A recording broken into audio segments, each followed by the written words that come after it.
Пайгамбарыбыз эмне экен? Азим ал-лихя, сакалы чоң, сакалы кенен. Сакалдарды албай.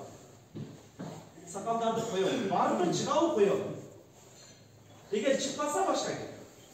Чыкпаса Кудай берип атабы, аны кырып койбойлу. Пайгамбарыбыздын хадистеринде келет. Пайгамбардын хадистеринде келет.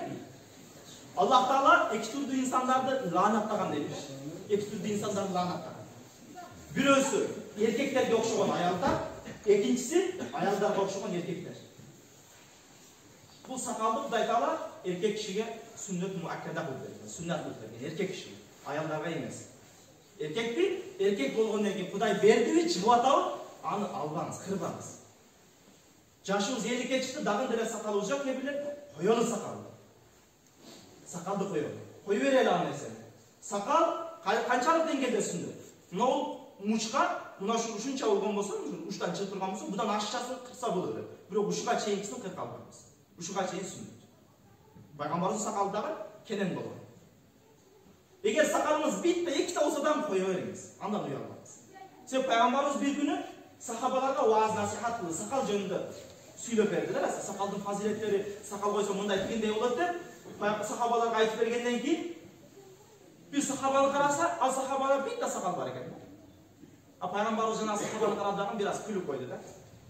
Анан жанагы сахаба пайгамбарыбыз күлдү деп туруп, арданып, дароо баягы сакалын жулду. Анан пайгамбарыбыз саллаллаху алейхи ва саллям кийин сурады, эмнеге жулуп бердиң? Ал сахаба айтты, сиз мага карап күлгөнүңүздө мен уялып кеткендиктен жулуп бердим.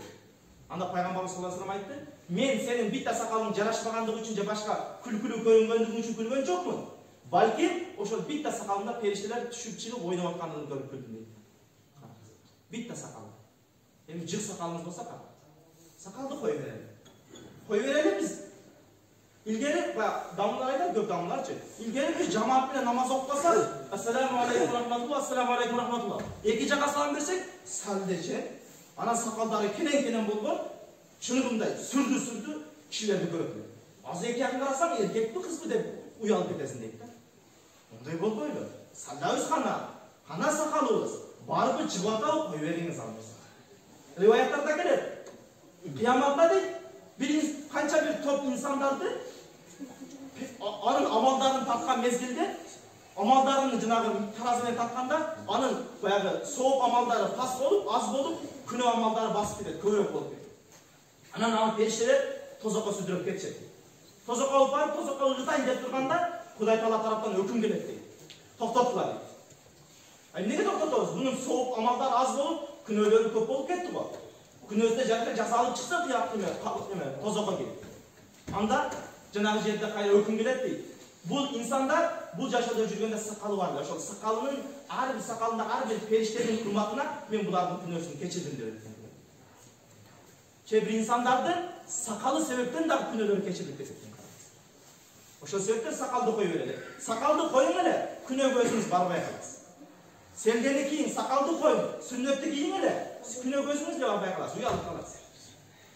Сакал менен кыла албайбыз ал нерсени. Себеп сакал күнөөдөн инсанды тосуп да турат. Ошон үчүн кое берели бул сакал. Аны албайлы.